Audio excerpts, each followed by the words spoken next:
Hi everyone, and thank you so much for joining here in person and also on the live stream. I'm really thrilled to be here, and thank you again to the whole Research Alive team, as well to Ms. Jill de Villafranca and Dr. David Kotsiuk for their support of the Research Alive series.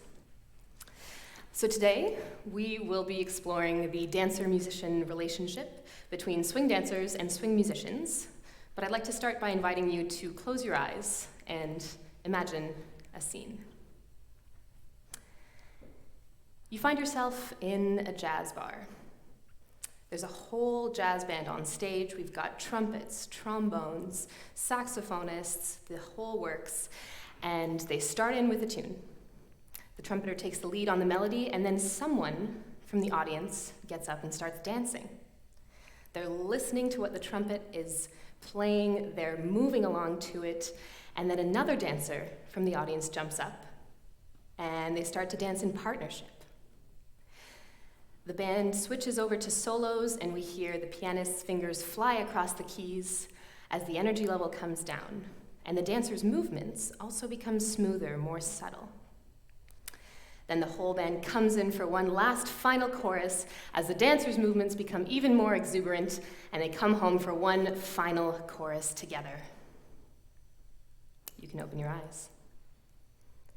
To me, that scene is pure magic. But how does the magic work? That's what we're going to discover together tonight. We're going to explore how swing dancers and swing musicians improvise in real time with each other.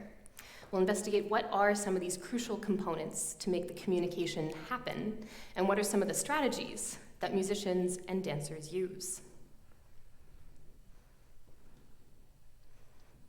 We'll start off today with a bit of context. I'll give you a bit of an introduction about myself and what roles I play within the Montreal swing dancing community. And we'll get into a bit of background and terminology about swing dance and swing music. Next, I'll walk you through the methodologies that I used while compiling this research to investigate how musicians and dancers communicate with each other, and introduce you to this wonderful framework of choreomusical conversations. So within dance scholar Stephanie Jordan's choreomusical conversations, there's several points of convergence, or topics of conversation, and we'll explore three of them tonight. The first is rhythm and groove. The second, improvisation as play. And lastly, trading roles. A bit more about me. I've been swing dancing for 10 years. I've really enjoyed learning about and playing with many different forms of swing dance, including Lindy Hop, Charleston, and some of related styles as well, such as blues. I am a dancer, a dance teacher, a DJ for swing dance events and social dances, and I've also helped with organizing events for swing dancers here in Montreal. Although I'm a cultural insider to the Montreal swing dance community, I'm also white, non-disabled, and I'm a cisgendered woman. So my work is inherently informed by my positionality within these intersections of identity. So in my research, I'm not only looking to understand how do musicians and dancers communicate with each other, but I'm also aiming to self-reflexively interrogate how do I use my role in the community to continue creating a more equitable one.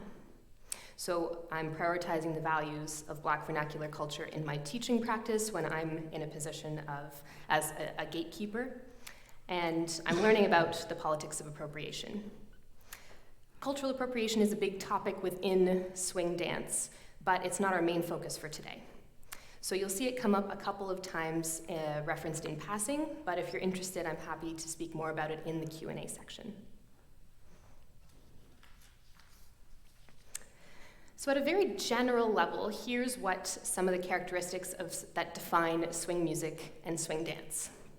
They're both, of course, rooted in Black vernacular culture, growing up in the 1920s and 1930s. Swing music is itself a subgenre of jazz music, and it first became popular around this time in the United States and also in Canada, and it remained popular well into the 1940s. It's defined by a swing rhythm that takes pairs of eighth notes, or usually equal value notes, and lengthens the first one, shortens the next. So you'll hear that our musicians are going to be making ample use of swing rhythm as they play for us today. Swing dance, as you might expect, grew up with swing music in the 1920s and 30s. And so it's an umbrella term that encompasses multiple different styles. These are usually improvised, partnered dances done to jazz music, and in most cases, one dancer will adopt the role of the lead, and another dancer will adopt the role of the follow. I'll take you on a very brief tour of a timeline through swing music and dance to get us just situated a bit more. As jazz musics and dances were first being developed in the early 20th century, Haarlem became a hotspot in around that 1920s and 30s period for swing dance and music. Around this time, Montreal also had its own golden age of jazz, and that extended all the way into the 1950s. As an aside here, musicologist Vanessa Blais-Tremblay has investigated the gender dimensions of jazz music and dance performance in Montreal during this period. And she's provided us with an exploration of gendered labor, agency, eroticism, and motherhood that ultimately give us a revisionist history of the period. And she's also done a Research Alive talk, so if you haven't yet watched it, I highly encourage you to go check it out on the Schulich School of Music YouTube channel. Jumping back into our timeline here, swing music and dances, they experienced a marked revival in the 1990s. However, this was a selective revival, one that simultaneously celebrated African American dance and music as part of an American identity, while excluding African American bodies from its practice. As such, scholarship on our contemporary or present-day swing dance communities has focused on issues of race and cultural appropriation. And in particular, there's some excellent sociological research compiled about the Montreal swing dance community, in particular by scholar and dancer Anaïs Sekine from 2017. So because of this focus, the relationship between musicians and dancers remains a bit under-researched, and in today's presentation, I'll be guiding you through a deep dive into that rich and wonderful relationship. So digging in deeper into some of the terms that you're going to hear a lot about tonight, we can think about swing dance not just as an umbrella term, but as really a tree with roots and branches. At the bottom here, we have jazz music and dance, not only swing music and swing dance, but really taking inspiration from the huge collection of jazz music and dances that were present as of the sort of first iterations of swing dance and music becoming popular in the 1920s. And from all of that, that's where we've got swing music as the trunk, and then the branches themselves are three different styles that we're going to be looking at today: the Lindy Hop, Balboa, and Charleston. I've also included something called solo jazz, and that's because solo jazz offers us a chance to express the same kinds of gestural ideas that we would in a partnered dance, only solo.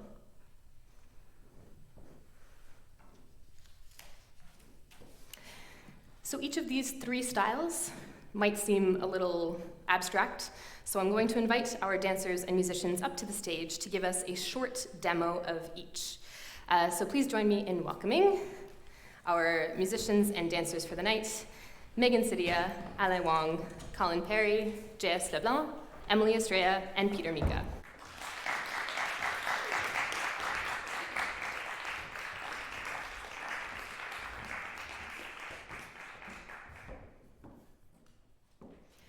We'll start by giving you a little taste of the Lindy Hop.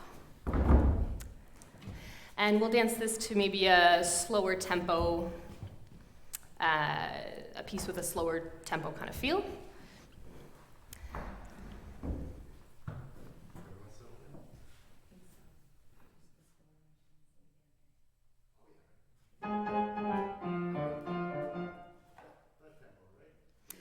Second one, I would say a second one, so a slower one, yeah.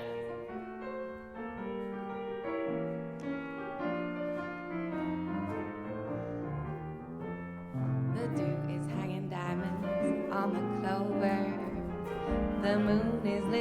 to the nightingale.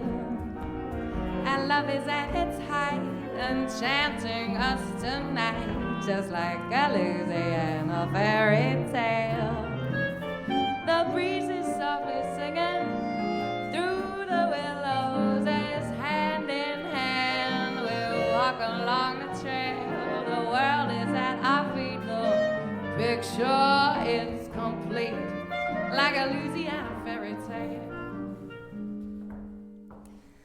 So in the Lindy Hop, we've got this lovely relaxed feel.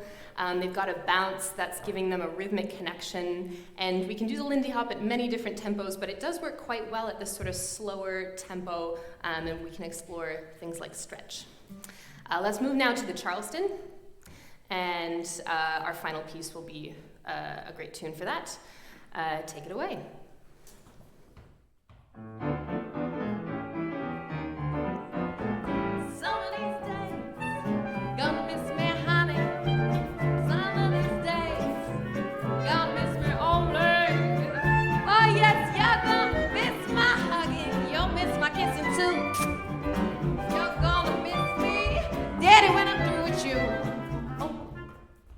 Just giving you tiny little tastes. We've got a much faster tempo happening. We've got a bounce that feels like, okay, we're really digging into the ground here. And so this is a good one to contrast with the Balboa because we still got a faster tempo, but we'll see that the bounce looks quite different. So same tune? As we sing. Yes.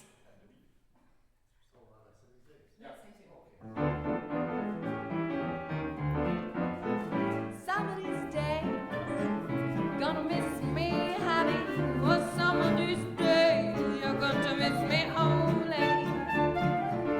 Yes, you're gonna miss my hugging, you'll miss my kissing, too. You're gonna miss me when I'm through with you. So easy with the Balboa, much closer stance. We've got a lot of footwork happening, and so our bounce now becomes something that's smaller, but we've got more connection points because we're dancing closer together.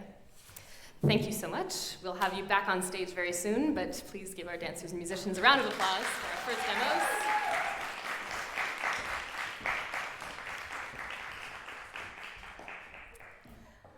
Tonight we're mostly going to see the Lindy Hop happening with sort of hints of Balboa and Charleston coming in between. And just a quick note to say that within swing dance communities, and Montreal in particular, there are also other styles that are done, but not usually to jazz music, and so I won't be considering them here. So things like jive, blues also commonly danced. There's a lot of crossover between the blues and swing dance community. West Coast swing is another one that's danced to modern day pop music.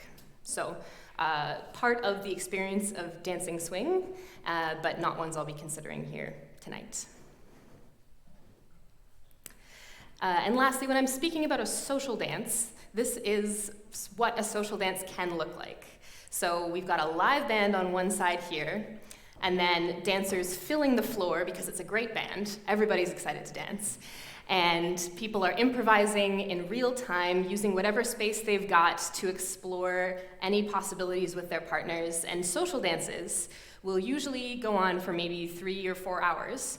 And dancers are encouraged to invite a different partner to dance for each dance. And so if I'm going out on a Tuesday or a Friday or a Saturday night, then I might dance with 20 or 25 different people.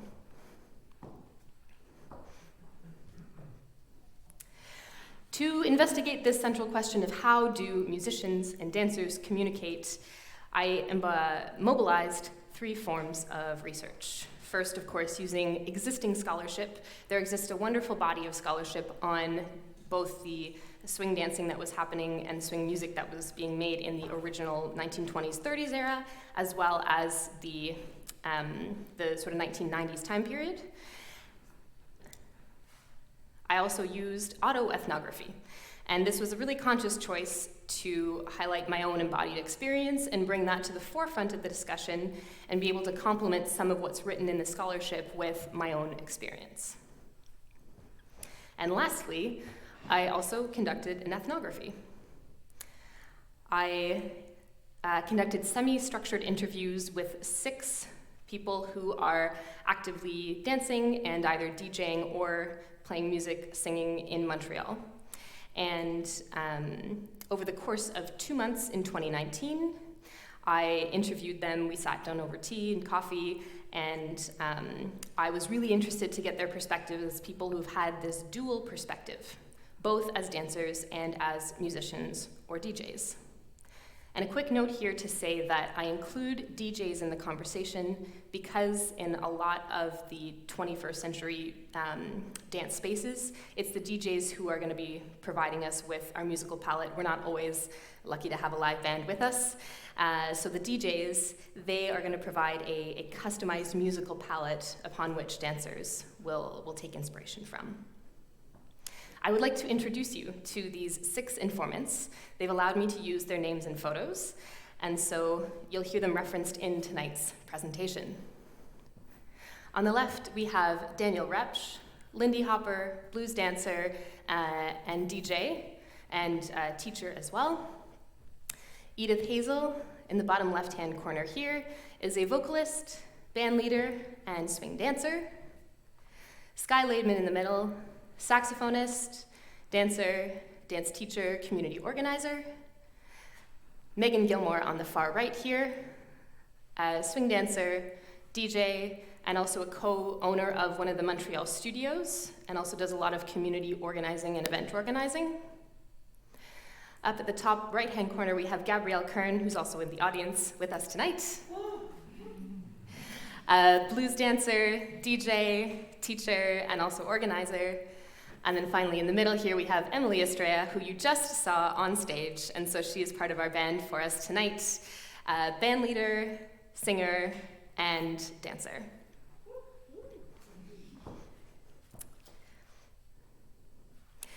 So my informants experience, their experience as both musician, DJ, and dancer, it affords them a really privileged perspective in this discussion of how do we communicate, because they've been on all sides of the conversation. I think it's also important to note that all of my informants are white, and that while, in my experience, not all white participants acknowledge or engage with the history of the dance, many do, including my informants. And many white participants aim to cultivate an awareness and an understanding of these art forms as products of Black vernacular culture. So within this paradigm, both my views and the views of participants are going to stem from an engagement with Black vernacular culture through a white lens.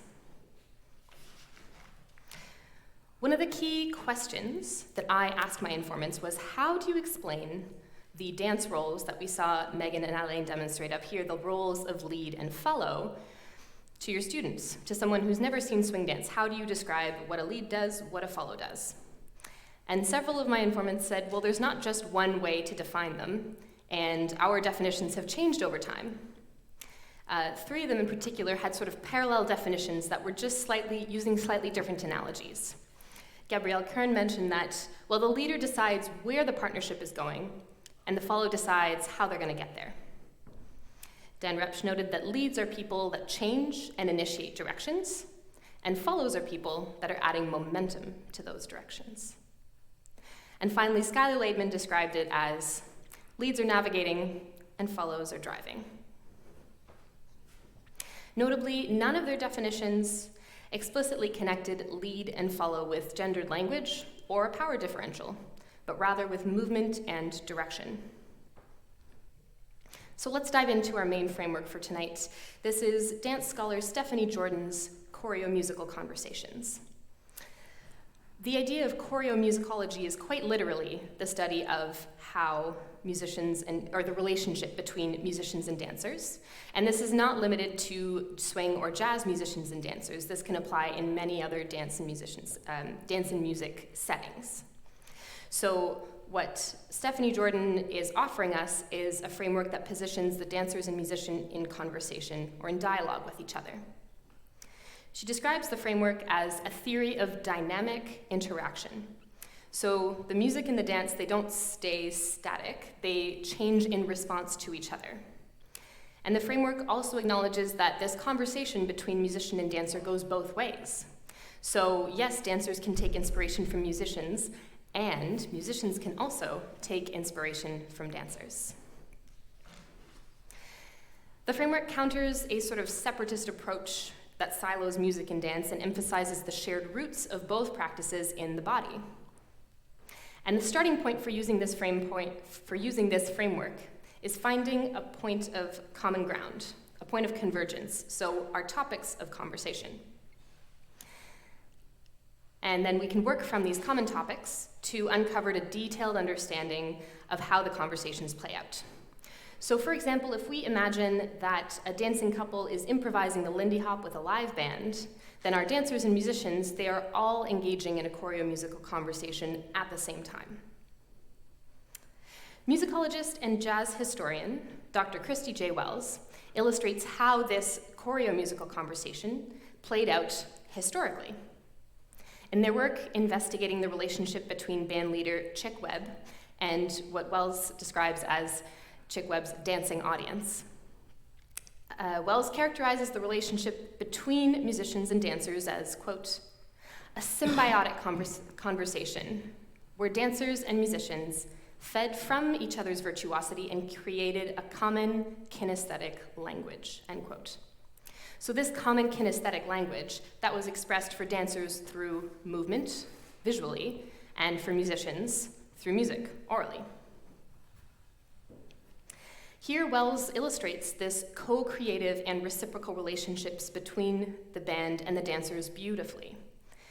And of course, the framework applies not only to swing dancers and musicians of the 1930s, but also to swing dancers and musicians in the present day. Within the conversation, we've got points of commonality, our topics of conversation. So let's explore our first one, rhythm and groove. Stephanie Jordan identifies rhythm as a key topic of conversation, not just any topic, but really one of the primary ones, because it's an instant point of contact between the musicians and dancers. In this context, when I'm referring to rhythm, it's the swung rhythm of having that long short that we heard in our first demo here. And that's not only going to happen with one single pair of notes, but it goes really throughout a tune, which leads to groove. And when we're talking about groove, that's referring to the overall feel of the rhythmic foundation that's established by the rhythm section. And for us tonight, that's our guitar and piano. Stephanie Jordan goes on to describe the phenomenon of being able to hear and see rhythm at a cognitive level. So both oral and visual rhythmic material is processed in a part of the brain that's associated with motor function, after which it's identified as rhythm. This means that musicians and dancers can use both visual and auditory cues to lock into the rhythmic drive of a piece. We're very familiar with what hearing rhythm means, but what does it mean to see rhythm? Well, we can make the beat visible in our bodies. And by doing so, we shape our creative expression in a way that makes sense to the other artists who are sharing the beat with us. For dancers, this can look like the bounce that we were noticing in our first three brief examples. And for musicians, this could come as a form of tapping your toes or a slight bounce in your body as well. For dancers in particular, the bounce in our body functions as a point of connection just between the dancers. So for the Lindy Hop that we saw, the bounce is lending us this sort of signature relaxed look to the dancing couple that's creating an aesthetic that's distinct from what we saw with the Balboa and the Charleston. And the bounce becomes an embodied understanding of the beat. It's functioning both as this point of connection between two dancers and also as the point of connection between dancers and musicians. Now, onto one of the strategies that dancers and musicians use. This is called syncing up. Dancers and musicians will use the first moments of a tune to come together and agree on, okay, what are we doing here? Where are we going? And during this time, they need to come to an agreement on the interpretation of the beat. So by interpretation of the beat, what I mean for dancers is that when we hear the beat as part of a groove, we can choose to dance squarely on the beat, or we can choose to dance just a hair behind, or we can choose to dance really behind the beat, almost to the point where we're bleeding into the next one. And coming onto the dance floor, I need to make that choice before I connect up with someone else, and then together we're negotiating, okay, here's how we're going to be interpreting the beat for this dance together. So for dancers, syncing up looks exactly like this. At the beginning of the tune, they'll listen into the music to the first, it could be a couple bars, it could be just the first few moments, and then they'll make a choice about, okay, this is where I feel the beat, this is how I feel the beat, and then they'll connect up with their partner, and then it's that negotiation that's gonna give the foundation to be able to spin off and create all sorts of wonderful possibilities. Syncing up is rooted in a concept that's called kinesthetic empathy, and it's described by dance scholars as spectators or audience members feeling like they are participating in the movements that they observe and experiencing related ideas. Not only can spectators experience related ideas, they can also experience related emotions. Research from psychology on the concept of emotional contagion, which sounds scary, but it's actually not at all. Emotional contagion tells us that we can be influenced by the emotions or behavior of another person, either consciously or unconsciously. So there have been moments where I'm at a social dance, and maybe I'm hanging out on the edges, taking a break, and I've felt this happen. There'll be a dancing couple, and I'm just watching them explore the music, explore the space, and maybe they are just expressing such excitement and such joy and such playfulness and pleasure in having this back and forth conversation with each other, with the musicians or with the DJ, and it shows on their faces and it shows in their bodies. And I'm over here on the sideline and I am completely invested and I feel that same thing. So all of this starts from that first connection point, and we've seen what this can look like for dancers, but for musicians, it's a similar kind of process. Musicians will regularly engage with what jazz scholar Tracy McMullen, seen here on the left, what she refers to as musical tuning in, or coming in together rhythmically.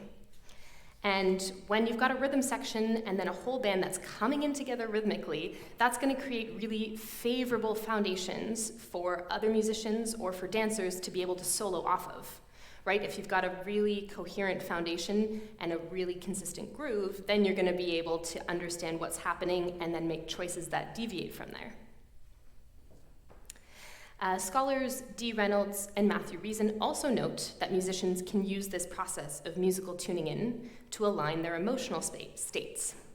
So it's not just about being together at the exact same tempo, agreeing on the interpretation of the beat. Yes, that's important, and also creating this musical sociality by looking and listening for cues that are really giving us all the same impetus to choose to go for the same kind of emotional feel with that piece. No? Haha. I would like to invite our dancers and musicians back up to the stage for a full tune. I won't cut them off. And they're going to be, as they dance, I'm going to provide a bit of commentary through the mic. And I'm going to ask you to help us out by looking and listening for particular things. So I'd like to invite you to watch for the ways and listen for the ways that our musicians are going to be musically tuning into each other and our dancers are going to be syncing up. And my second challenge is to ask you to look and listen for the ways that both the musicians and the dancers make the beat visible in their bodies.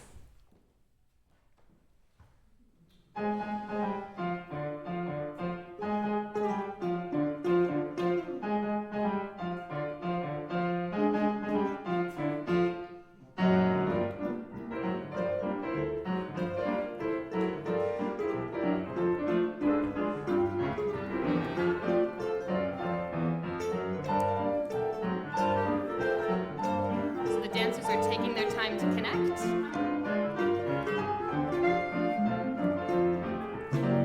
They've got a nice bounce going on here.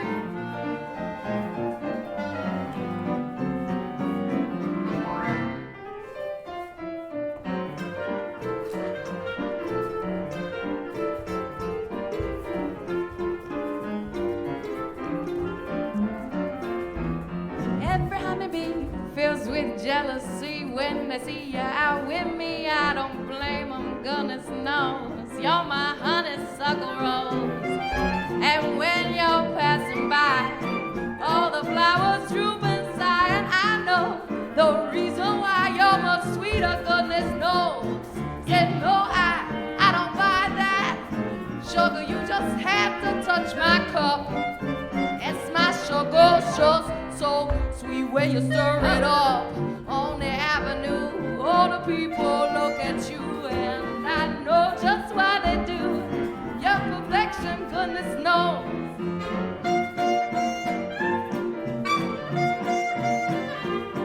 Got a change in the musical texture and a change in the dancing as well.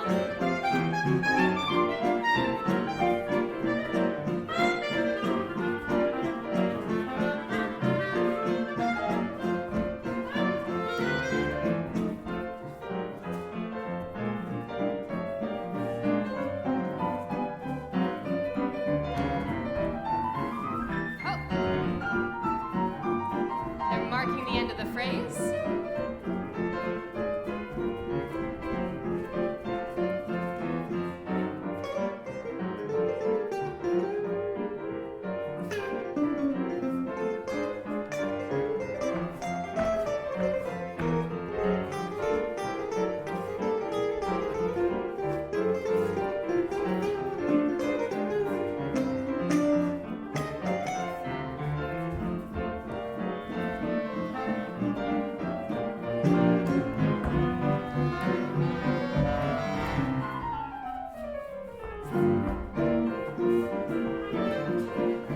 Swing out.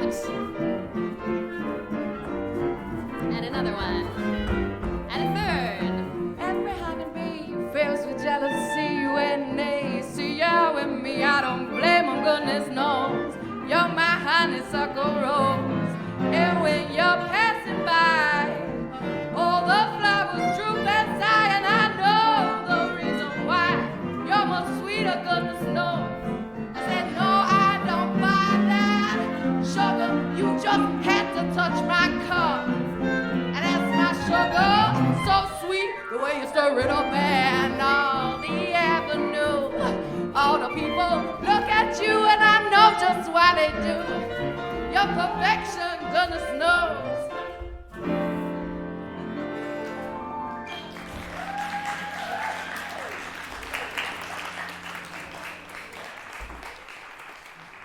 Aren't they wonderful? Feel free to take a seat back and I'll call you back up for the next one. Thank you. Thank you so much. We saw so much in there. You could see that during this live improvisation, they're looking at each other and they're listening to each other, literally everyone on stage, to pick up on what someone else is doing and what that might inspire them to do next. I want to draw your attention to a movement called the swing out that we saw a couple of times there. That's going to come back later on. And it's one of the foundational movements of the Lindy Hop. And so it's one that we can really play with because we've got our basic version, but we can also play around by adding things onto it, pausing at the end and stretching it a bit. There's all sorts of things that we can play around with even just one movement, let alone an entire piece. So linking this, what we just saw, back to that framework of choreomusical conversations, I think it was really evident in the demo how rhythm is the thing that is linking not only the musicians and dancers to each other, but it's laying the foundation. Rhythm is the thing that is making sure that we are speaking the same language. And once we are all on the same page, then we can say exactly what we want to say. We can listen to what someone else is saying and respond, and we can explore and experiment into new topics, new territory that we might not have otherwise, and still have a place to come home. To illustrate this quite literally, I was dancing in Lisbon a couple of years ago, and I don't speak Portuguese, but this was a social dance, and some people spoke English and French, and so we were able to invite each other to dance, share a dance. And then there were some people who I couldn't verbally communicate with, but we were able to, through gesture, invite each other to dance, share a social dance, and explore all of these nuanced ideas even though we couldn't speak the same verbal languages. We had this whole other field of connection because we could tune into each other, sync up with each other, and start from this rhythmic foundation to be able to explore and express a huge amount of ideas. So let's jump into our second main topic of conversation, and this is improvisation as play. At the heart of the conversations, at the heart of what we just saw, of course, lies improvisation as a practice, and it functions as our second topic, our second area of common ground. Although it's physically different what happens when we improvise if we're dancing, or if we are singing, band leading, or playing an instrument, it still functions along the same logical processes. So within the swing idiom, we want to both be pulling from pre-existing knowledge and creating these spontaneous, spur-of-the-moment decisions. And again, there's room for innovation here, so there isn't necessarily strict measures that say, okay, we need to replicate certain things. There's really a lot of room to play with what could be, what are the possibilities. One of my informants, Edith Hazel, who we see here on the screen, she had talked to me about how she conceives of improvisation largely as a form of play in a few different ways. The first is that it can refer to a playful aesthetic, she told me. For swing music and swing dance, they allow for this kind of playful and joyful aesthetic to shine through, but importantly, that's not what it demands. You don't always need to be experiencing or expressing joy and happiness all the time when you're dancing and playing swing music. It can allow for that, but it can also allow for a huge emotional range of possibilities. Edith also used the term play to describe an approach to improvisation that's not rooted in specific success criteria. For her, these kinds of choreomusical conversations, they remove the pressure of having to achieve a specific form of success. Another sense of the word play can be understood as exploring existing movements in new and creative ways. Musicologists Alison Robbins and Christy J. Wells, they conceive of improvisation as emerging from a storehouse or a bank of movements, a bank of gestural vocabulary and movements that are rooted in the history of jazz. Now here they were writing about tap dancing, but it also applies to swing. Dancers and musicians, they can choose from within their bank of musical motifs and embodied gestures, and then they can play with them by shortening, lengthening, and transposing, just to name a few possibilities. And this form of play allows for not just a plethora of possibilities, but possibilities that are rooted both in a vernacular tradition and that contribute to the formation of personal style. So let me give you an example. If, for instance, I am doing some solo jazz, and I want to play around with the movement Suzy Q. It's one of my favorites. My sort of neutral version of a Suzy Q is going to look something like this.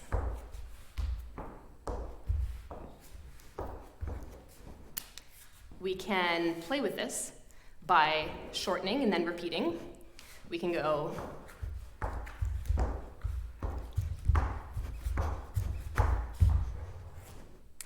We can also transpose the rhythm that I was highlighting in my knees and in my feet into my upper body, and we can get something like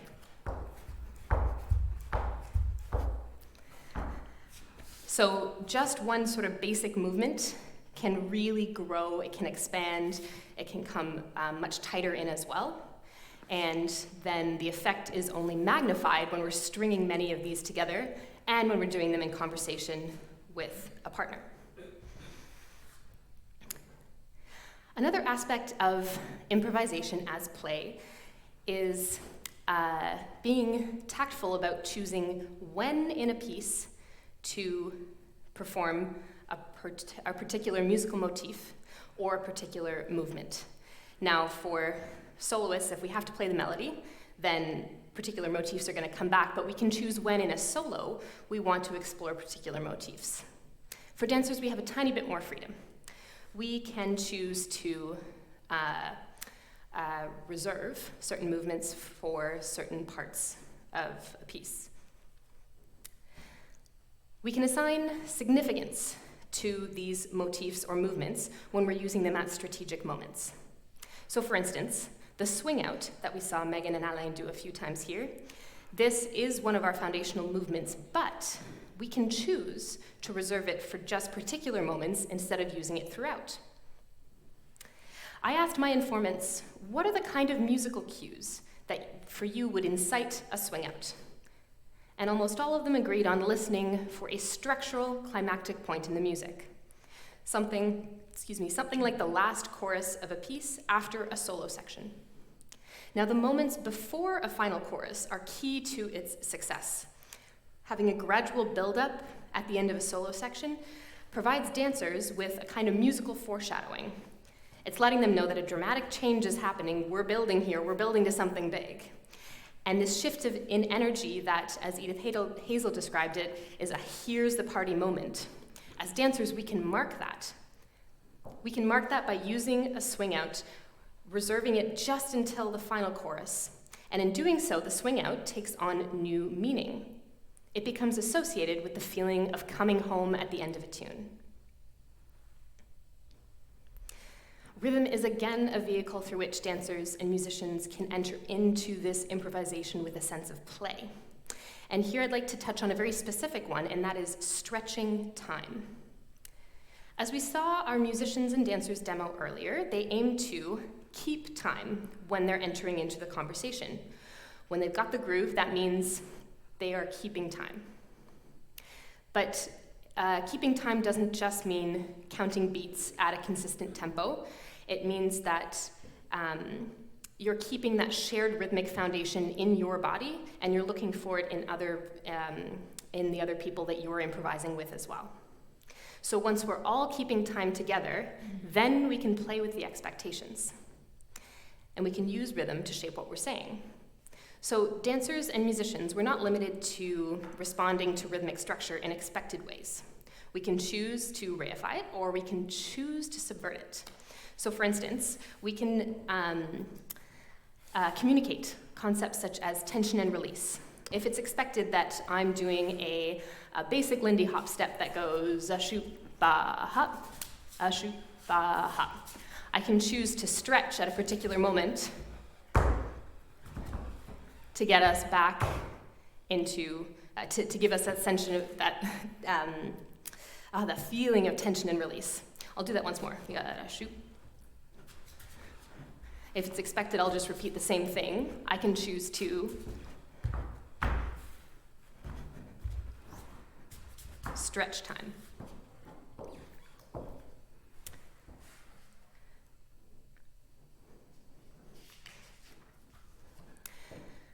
Dancer and DJ Megan Gilmore, she spoke to me in our interview about how she plays with this concept of keeping time. She takes inspiration from an American jazz singer and pianist, Jimmy Rushing, and how he stretches time. Megan Gilmore talked to me about it, and as she told it, my favorite is Jimmy Rushing, because I feel like he's a master of time. And when I'm dancing as a follower, I ask myself, how can I convince my partner, assure them that I have time and that I'm with them? And then how can I deviate from that time as much as Jimmy Rushing does and come home? Here Megan is taking inspiration from a musician and interpreting the concept of stretching time and coming home or coming back to the beat through choreographic movement. And she also touches on an important aspect of swing dance and music, and that is the feeling of being in the pocket or just behind the beat. And in my experience, this embodying of the practice of being in the pocket, it's not something that's often emphasized in the contemporary swing community, but it's something that allows us to really connect with that feeling of being in the pocket of the groove. So I will now invite our dancers and musicians to come join me on stage for a second time. And as they set up, I've got a couple more things for you to watch and listen for. Firstly, let's see how our musicians and dancers improvise with each other with a sense of play. We can watch for the ways that dancers and musicians stretch the beat to create a feeling of tension and release, or if we see them using other strategies to create that tension and release. And we can also watch and listen for moments where the dancers and musicians will take inspiration from each other and then incorporate that into what they're saying. So here's our second tune of the night. It's a slower one, and we'll be seeing some Lindy Hop.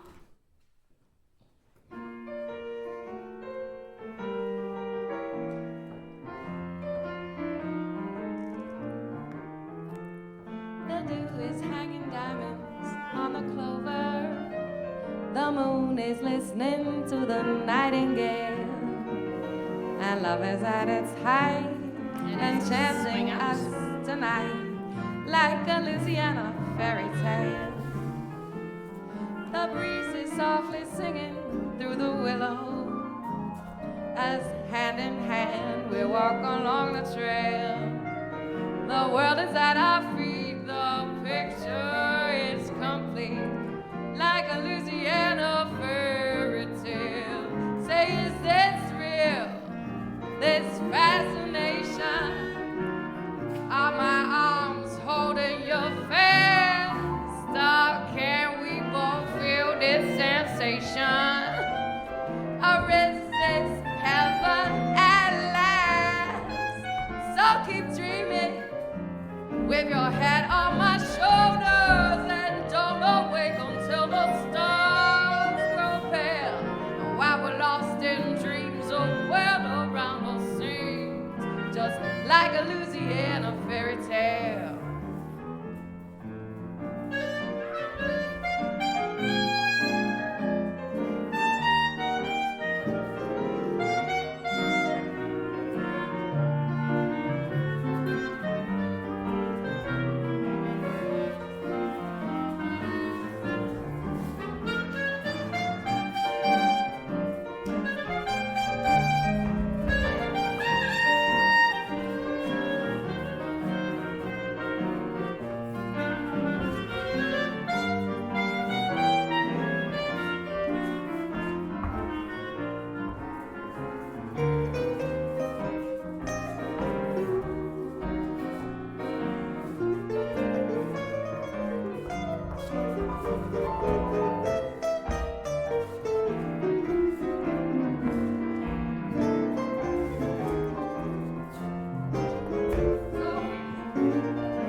Just like a Louisiana fairy tale.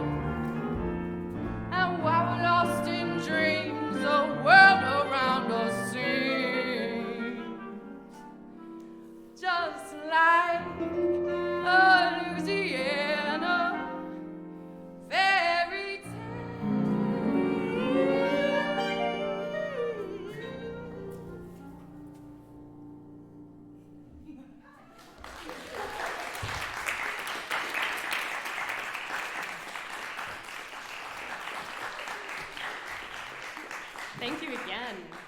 So much fun. You're free to take a seat, and I'll have you come back in just a few minutes.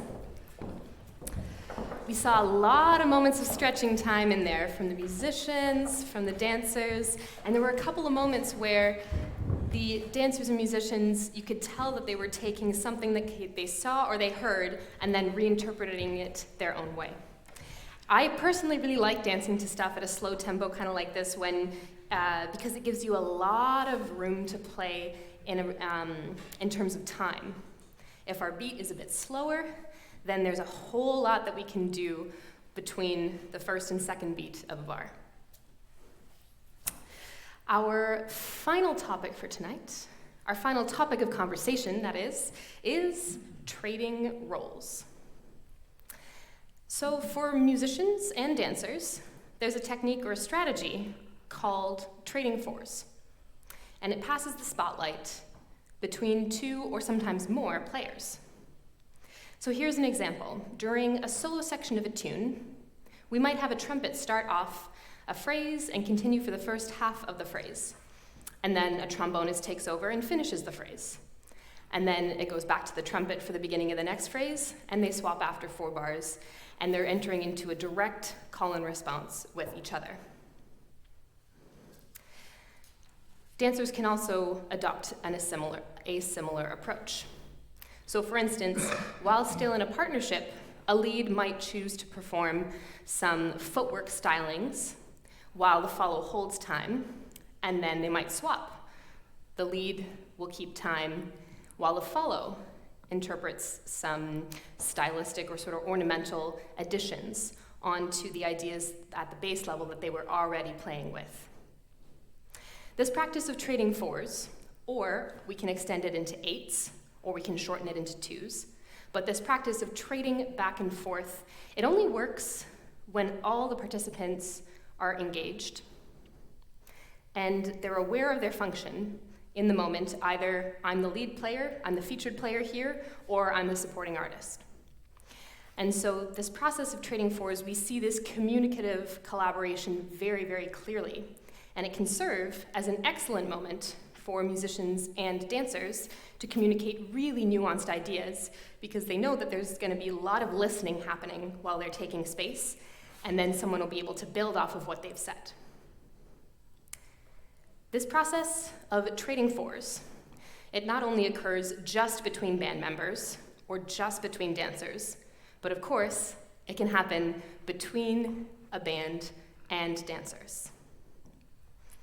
When I was interviewing Emily Estrella, we had a moment where she was talking about a time when the whole band that she was playing with and an entire room full of dancers, hundreds of dancers, were engaging in this real-time dialogue of trading off through audible rhythm. Emily described to me this moment where, during the solo, her entire band stopped. Complete silence. They had set it up, of course, so it makes sense within the time, but as you create that space, then you could hear the stomp of the dancers carrying on the rhythmic groove, carrying forward the beat. And hearing the stomp of the dancers, marking the beats, getting creative with the space, those are the moments where the bands and the dancers, they're really engaging in the direct call and response. And so you feel like you're really collaborating.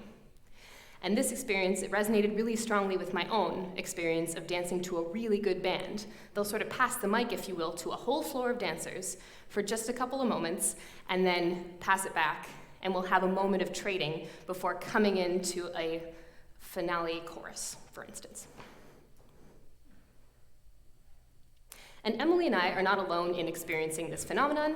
There are musicologists, back to Dr. Robbins and Wells, who we saw earlier, as well as Dr. Ingrid Monson, who's a jazz scholar. They've all written about this effect.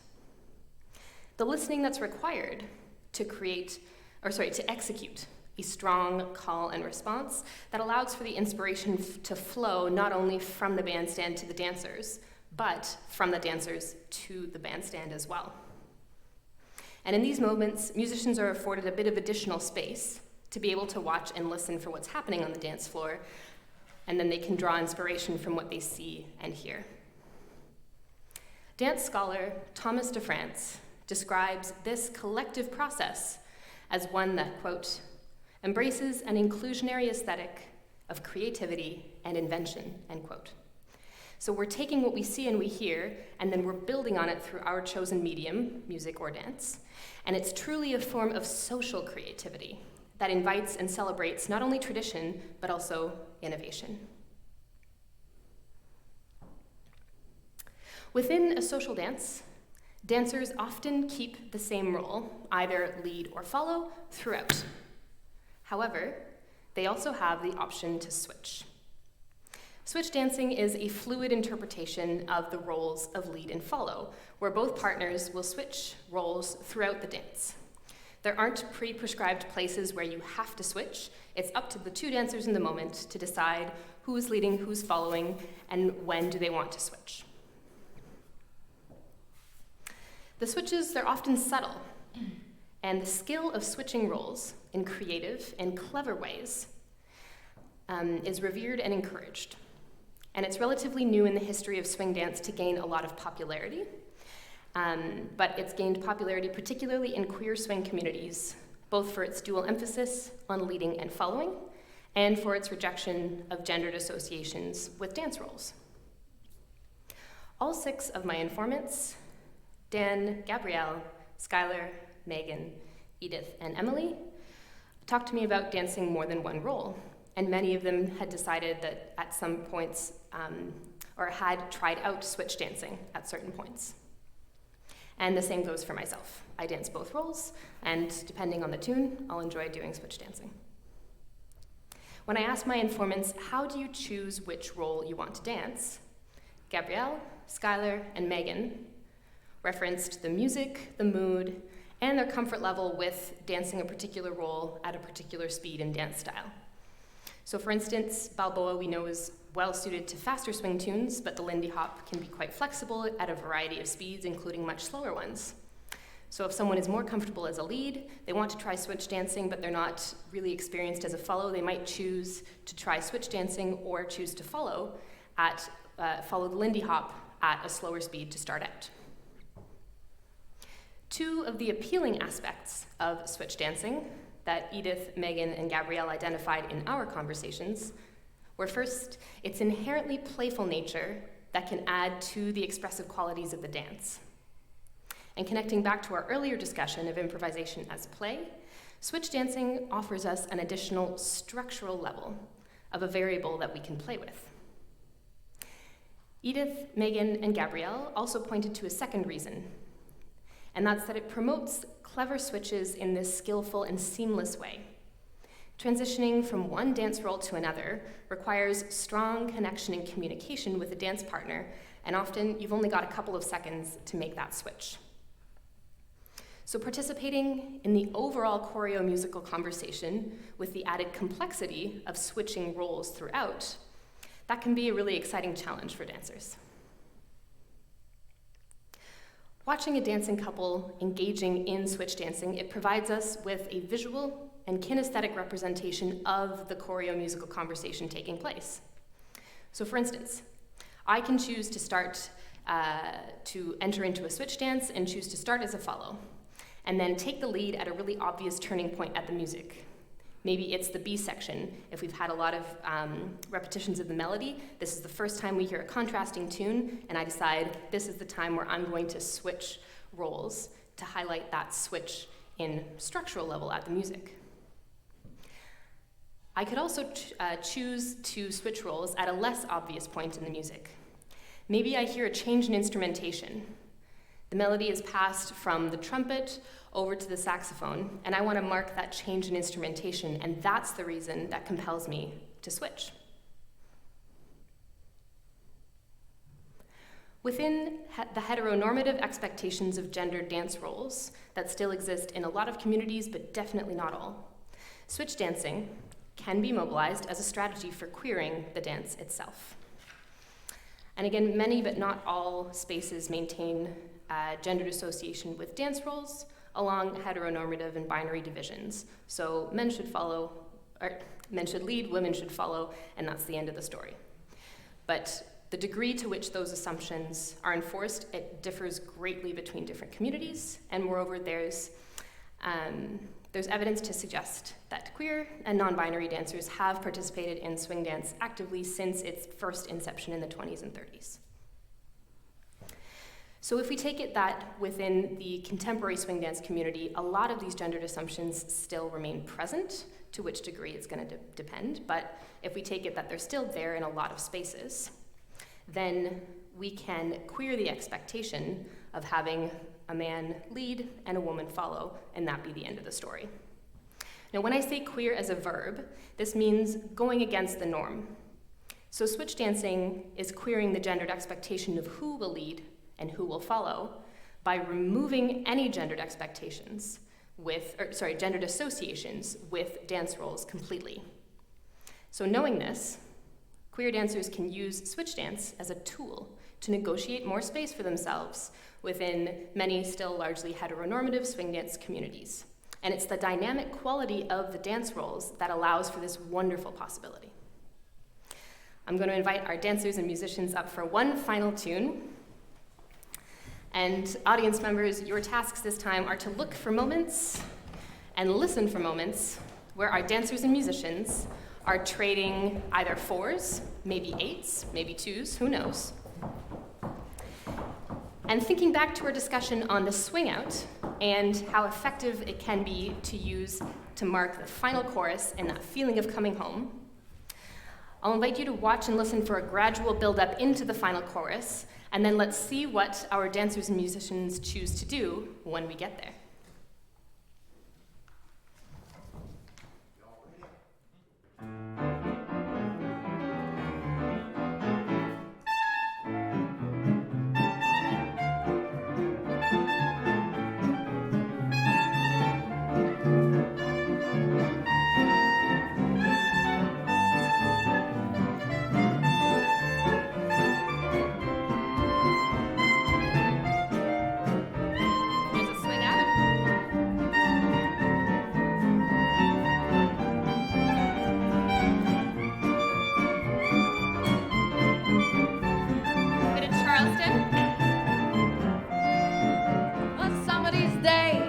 You're gonna miss me, honey. Yes, some of these days you're gonna miss me only. Oh, you're gonna miss my hugging. You'll miss my kissing too. Oh, you're gonna miss me when I'm through with you. Oh, you'll be so lonely just for me only. And I know you're gonna have your way. And when you leave me, night ain't gonna grieve me, daddy. You're gonna miss your mama one of these days.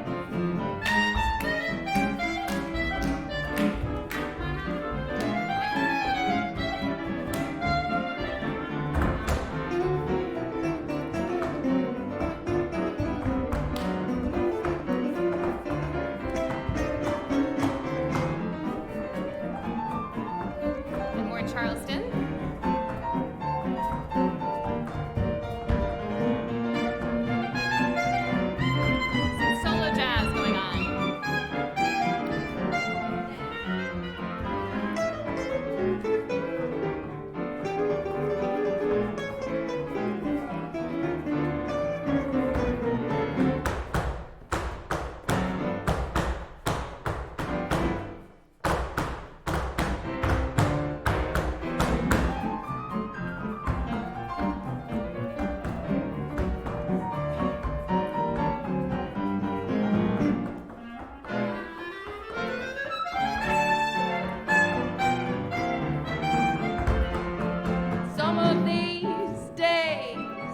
Gonna miss me, honey. Some of these days you'll miss me. Oh, you're gonna miss my hugging. You'll miss my kissing too. Oh, you're gonna miss me when I'm through with you. You'll be so lonely just for me only. And I know you got to have your way. And when you leave me, that ain't gonna grieve me. 'Cause I know you're gonna miss your mama one of these days.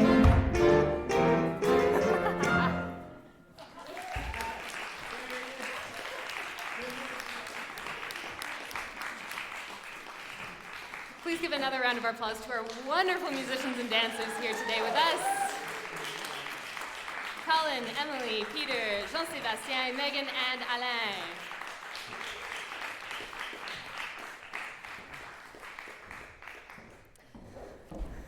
So we saw that choreomusical conversation play out in such exciting ways.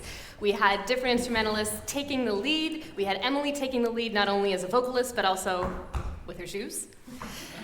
And we had a moment where Alain and Megan broke away from each other, and they were soloing, but each taking a moment of keeping time, having someone take the spotlight, and then swapping roles there. Those are all instances of trading off, trading 4s, 8s, 2s.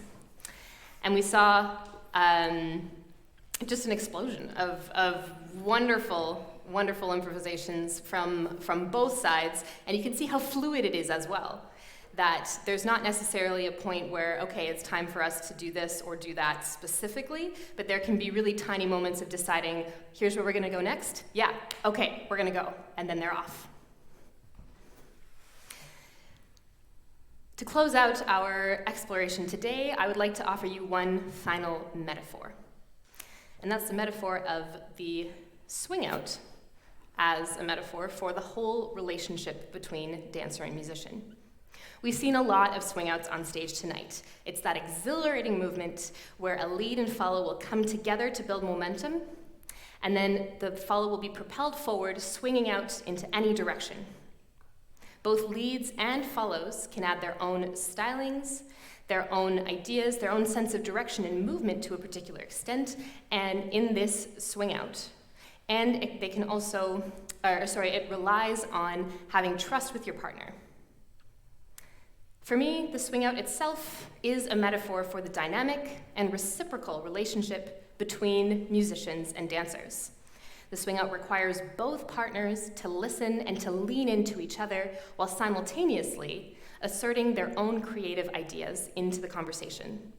And that is the essence of this magical relationship. So to conclude today, we have explored how Stephanie Jordan's concept of choreomusical conversations offers us a structure through which to understand the nuanced ways that dancers and musicians communicate with each other while creating together, improvising socially. We investigated 3 main areas or topics of conversation.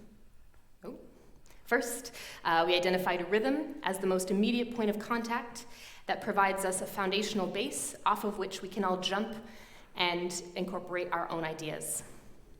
Next, we explored how improvisation as play provides direction for both musicians and dancers when engaging with each other. We can play on different levels from the macro or the structural, even switching different dance roles, to the micro, stretching just milliseconds to create a sensation of tension and release. Our final topic was trading roles.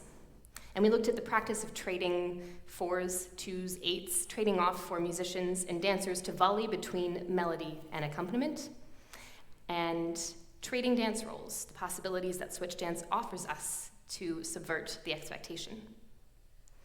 By investigating how the relationship between musicians and dancers is realized in a social dance setting, I've highlighted the centrality of the body and of improvised embodied practice to the dancers and musicians' artistry.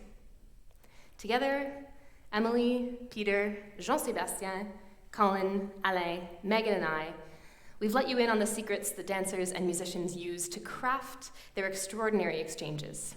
And it's my hope that everybody joining us here today at the Schulich School of Music and online, it's my hope that you've all gained a more nuanced understanding of this exhilarating world of swing music and swing dance, and that you'll add your own voice to the choreomusical conversation.